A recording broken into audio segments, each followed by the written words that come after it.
como o Bolsonaro está envolvido com essa questão toda da família e do sumiço de Rubens Paiva e o crime cometido por ele.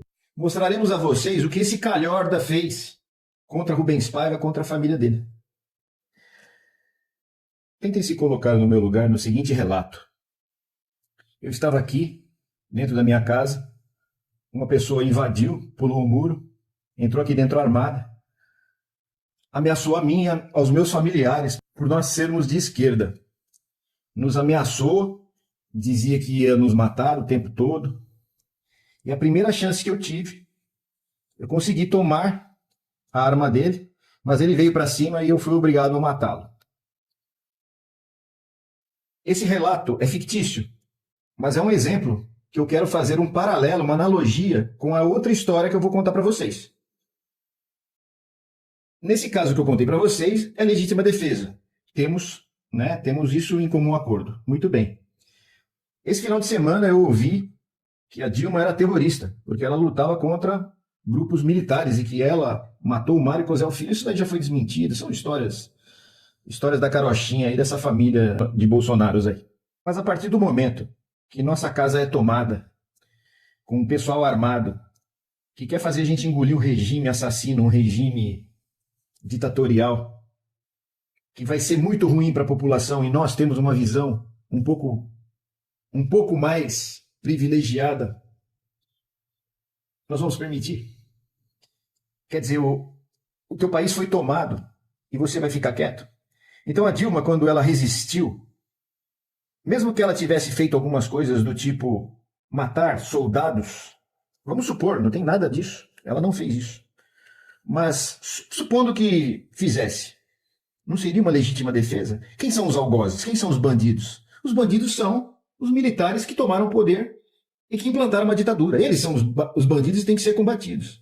Então, quando a população que resistiu foi para cima deles, teve que ir com paridade de armas. Você não tira um estilingue para quem está te apontando um revólver. E aí, essas pessoas são consideradas pelo regime terrorista. E esses idiotas engolem essa historinha de que, nossa, Dilma era terrorista. Não.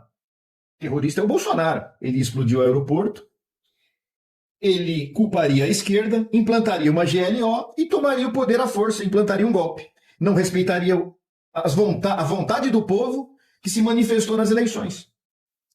O bandido é o Bolsonaro. E ele ia culpar a esquerda. Ele planejou um ato terrorista e explodiu o caminhão-bomba lá no aeroporto e ia culpar a esquerda. Nós ficaríamos quietos? Nós teríamos que ficar quietos? Ou nós teríamos que ir para cima? E se nós fôssemos para cima, nós somos bandidos? Não. Quem não respeitou as leis foram eles. Toda resistência contra os militares não é de bandidos, é contra os bandidos. E não foi nem o caso de Rubens Paiva. E eu vou mostrar para vocês aqui por que Rubens Paiva foi assassinado pelo regime. Há um pronunciamento dele numa rádio em que levou os militares a ficarem raivosos com ele. Meus patrícios, me dirijo especialmente a todos os trabalhadores, a todos os estudantes e a todo o povo de São Paulo, tão infelicitado por este governo fascista e golpista, o nosso presidente, ao tomar as medidas tão reclamadas por todo o nosso povo. Medidas que nos conduzirão indiscutivelmente à nossa emancipação política e econômica definitiva. Realmente prejudicou os interesses de uma pequena minoria de nossa terra. Pequena minoria, entretanto, que detém um grande poder. Todo o poder econômico deste país. Todos os órgãos de divulgação, os grandes jornais e as estações de televisão. Este momento nacional é um momento decisivo em que o povo brasileiro pode ter a felicidade de ver realizada toda a sua revolução dentro do processo da legalidade democrática, prestigiando o presidente da República e esta legalidade. Ele, na verdade, ele só ajudava os exilados, os refugiados que estavam lá fora. Mandando cartas, recebendo cartas para a família, apenas isso. Ele foi morto só por isso. E nós vamos mostrar para vocês. Nós vamos mostrar também para vocês quem é quem nessa história toda. De que lado Lula e Dilma estavam.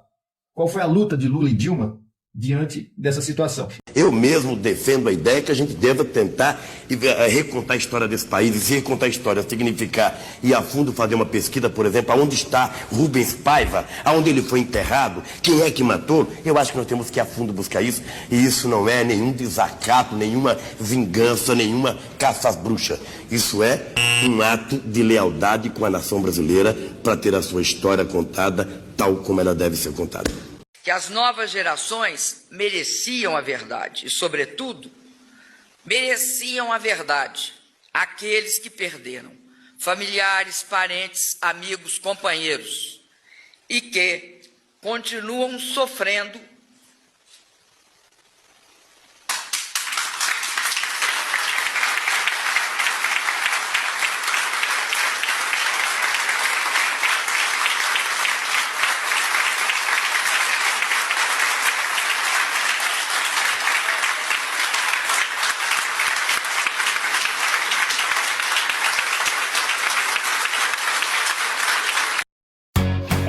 Tá buscando TV de qualidade com o melhor preço? Vem para Ferreira Costa garantir a sua. E, por fim, Agripino Maia, que era um lacradorzinho igual esses porcarias, esses bolsonaristas que estão hoje no Congresso, quis gerar essa confusão na cabeça das pessoas sobre se a Dilma seria bandida ou não, se ela era uma mentirosa da ditadura ou não, e ela acabou com ele mostrando a verdade. Você vê que ele ficou arrependido de ter colocado o que ele colocou.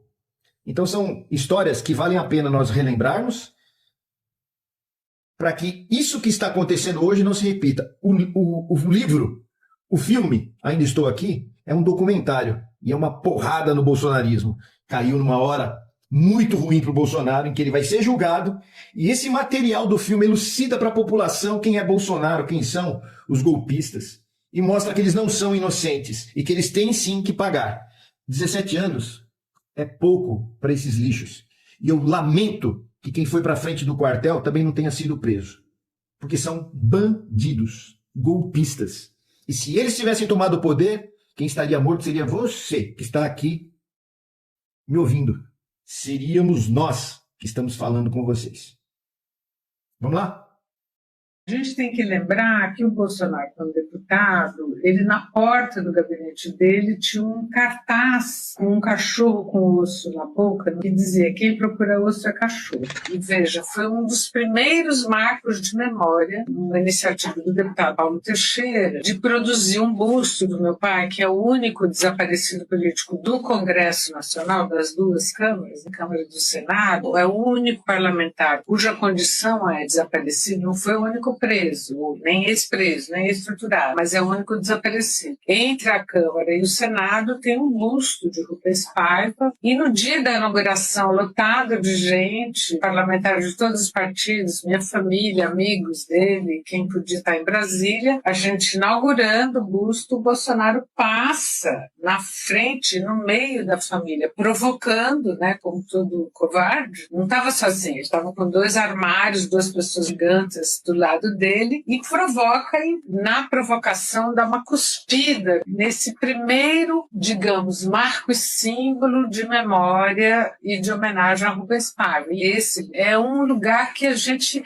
peregrina, digamos assim. Quando vai a Brasília, qualquer pessoa da família ou amigos vão lá, levam flores, fazem homenagem, tiram uma fotografia e manda pra gente. Quando eu vou lá como se tivesse ido num túmulo que não existe. É um lugar onde a gente pode peregrinar, digamos assim. Por que é importante continuar contando histórias sobre a ditadura no Brasil? Rubens Paiva foi um ser humano que existiu. Ele não é parte de uma ficção imaginada, de um passado distópico. Ele é um homem real, pai amoroso de 5 filhos, esposo dedicado, que num dia qualquer de janeiro de 1971 foi levado por militares e nunca mais foi visto. Eunice Paiva, sua esposa, nunca desistiu de encontrá-lo. Não abaixou a cabeça nem mesmo dos vários dias de tortura física e psicológica que ela sofreu. Nunca sequer chorou diante das câmeras. Continuar firme, resistente, resiliente foi sua maior resposta. A Eunice e a Rubens foi feito um livro, chamado Ainda Estou Aqui, que agora virou filme. Quando nós, brasileiros, assistimos Ainda Estou Aqui, naquela sala de cinema nós dividimos muito mais do que apenas o filme que está passando. Nós dividimos a herança de 2 décadas de ditadura, que aconteceram praticamente ontem. Nós somos frutos diretos de uma desgraça que tá muito mais próxima do que a gente imagina. As nossas noções de crueldade são muito desafiadas quando a gente percebe que a ditadura militar tirou até mesmo o direito do luto das pessoas, quando pega com o corpo de alguém que ela mesma matou e some pra sempre. E é importante continuar contando essas histórias porque a preservação da memória é o que nós temos de mais importante nessa vida. Sempre que alguém faz um filme sobre uma história assim, alguma coisa do tipo, a gente precisa se lembrar que enquanto os fascistas e os ditadores vão afundar no esgoto da história, a arte sobre a memória daqueles que persistiram e resistiram vai ficar pra sempre. Isso é uma coisa que ninguém pode tirar de nós e ninguém deveria ter o direito de arrancar de nós. E hoje, mais do que nunca, é importante a gente continuar se lembrando disso.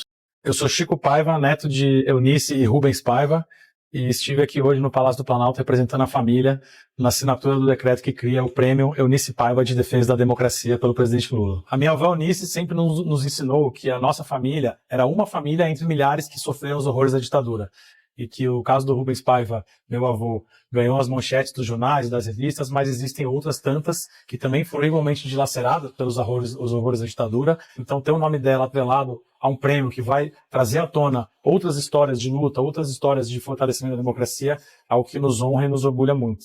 O meu tio, que escreveu o livro, Ainda Estou Aqui, ele diz que sem a Comissão da Verdade ele não teria conseguido escrever o livro. Então a nossa família também é muito grata ao esforço que a presidente Dilma fez de trazer à tona a importância da memória da ditadura e para que nunca mais aconteça. Outra coisa que minha avó sempre nos dizia é que a democracia é uma luta constante e que a gente nunca pode relaxar em relação a ela. Então, ter o caso da nossa família como um exemplo de luta que possa inspirar e dar visibilidade a outras lutas é algo que nos orgulha muito, nos honra muito. Que lembranças a senhora guardou dos tempos de cadeia? Vossa Excelência responde: a prisão é uma coisa em que a gente se encontra com os limites da gente. É isso que às vezes é muito duro. Nos depoimentos a gente mentia feito doido. Mentia muito, mas muito. O que é que me preocupa, ministra? O dossiê, na minha opinião e de muitos brasileiros, é a volta ao regime de... Qualquer comparação entre a ditadura militar e a democracia brasileira só pode partir de quem não dá valor à democracia brasileira. Eu tinha 19 anos, eu fiquei 3 anos na cadeia e eu fui barbaramente torturada, senador. E qualquer pessoa que ousar dizer a verdade para interrogadores compromete a vida dos seus iguais. Entrega pessoas para serem mortas. Eu me orgulho muito de ter mentido, senador, porque mentir na tortura não é fácil. Agora, na democracia se fala a verdade. Diante da tortura, quem tem coragem, dignidade, fala mentira. E isso, senador, faz parte, integra a minha biografia, que eu tenho imenso orgulho.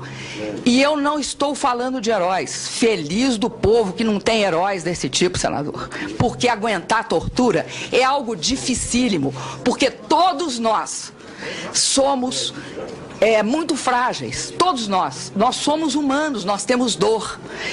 E a sedução, a tentação de falar o que ocorreu e dizer a verdade é muito grande, senador. A dor é insuportável. O senhor não imagina quanto é insuportável. Então, eu me orgulho de ter mentido.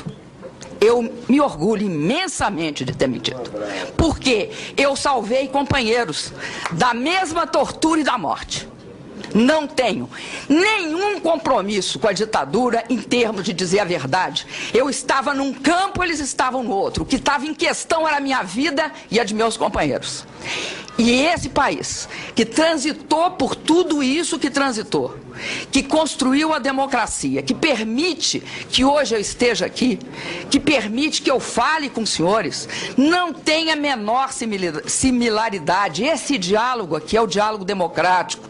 A oposição pode me fazer perguntas, eu vou poder responder.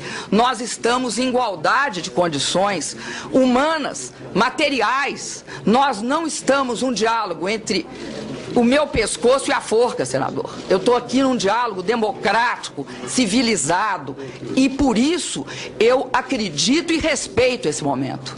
Por isso, todas as vezes, eu já vim aqui nessa comissão antes. Então, eu começo a minha fala dizendo isso, porque isso é algo que é o resgate desse processo que ocorreu no Brasil. Vou repetir mais uma vez. Não há verdade, não há espaço para a verdade, é isso que mata. O que mata na ditadura é que não há espaço para a verdade, porque não há espaço para a vida, senador. Porque algumas verdades, até as mais banais, podem conduzir à morte.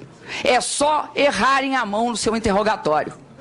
E eu acredito, senador, que nós estávamos em momentos diversos da nossa vida em 70. Eu asseguro para o senhor, eu tinha entre 19 e 21 anos, e, de fato, eu combati a ditadura militar. E disso eu tenho um imenso orgulho. Bom... Eu estou do lado do busto em homenagem a Rubens Paiva. Rubens Paiva foi um deputado de esquerda que foi assassinado pela ditadura militar. Aliás, o filme Ainda Estou Aqui, que eu fui ver, onde a Fernanda Torres e a Fernanda Montenegro interpretam o papel da Eunice, que é a viúva, apresenta essa situação trágica. Mas tem uma luta fundamental que tanto a Eunice, a viúva, e todas as famílias atingidas com pessoas vitimadas, assassinadas pelo golpe, estavam fazendo, que aparecesse a verdade no atestado de óbito. E o Conselho Nacional de Justiça decidiu, agora recente, que inscrição terá no atestado de óbito. Morte não natural, violenta, causada pelo Estado brasileiro no contexto da perseguição sistemática à população, identificada como dissidente política do regime ditatorial instaurado em 1964. A verdade precisa aparecer. Anistia nunca para quem cometeu o crime. E, como recomendação, veja o filme Ainda Estou Aqui. Esse deputado aqui foi torturado e morto pela ditadura militar no Brasil, e a sua história não pode ser esquecida. Rubens Paiva nasceu no dia 26 de setembro de 1929, em Santos, no estado de São Paulo. Ele começou sua carreira política participando do movimento estudantil,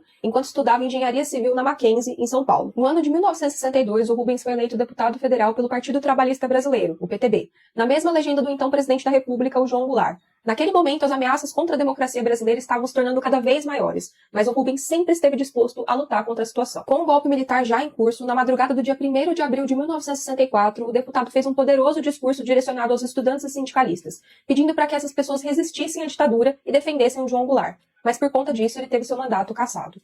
Mas a situação era extremamente perigosa, porque ele e vários outros opositores do governo militar estavam na mira da ditadura. Anos depois, em 20 de janeiro de 1971, 6 militares armados com metralhadoras invadiram a casa do Rubens Paiva e obrigaram ele a ir prestar depoimento em um quartel no Rio de Janeiro. Sendo agredido constantemente, o Rubens foi encaminhado para o DOI-CODE naquele mesmo dia, e lá as torturas começaram. A esposa dele, Eunice, e a filha dele de 15 anos, a Eliane, também foram encaminhadas para o local. E lá elas ficaram por vários dias sendo interrogadas, sem ter o direito de falar com o Rubens. Elas conseguiram sair do DOI-CODE só no final do mês, e os militares informaram que o Rubens já havia sido liberado, mas tinha sido sequestrado por desconhecidos. Fica claro que os militares nunca foram muito bons em mentiras, porque era óbvio que o Rubens tinha morrido pela ditadura, mas o seu corpo nunca foi encontrado. Foram anos de luta pela justiça do Rubens, até que em março de 2014, o coronel reformado do Exército, Paulo Malhães, prestou depoimento à Comissão da Verdade, e ele confirmou que o Rubens Paiva foi torturado até a morte, e que os militares jogaram seu corpo em um rio na região serrana do Rio de Janeiro. Um mês depois de prestar depoimento, o Malhães foi encontrado morto em sua casa. As investigações da polícia indicaram que se tratava de um latrocínio, mas muitas pessoas acreditam que esse é um caso de queima de arquivo. O filho do Rubens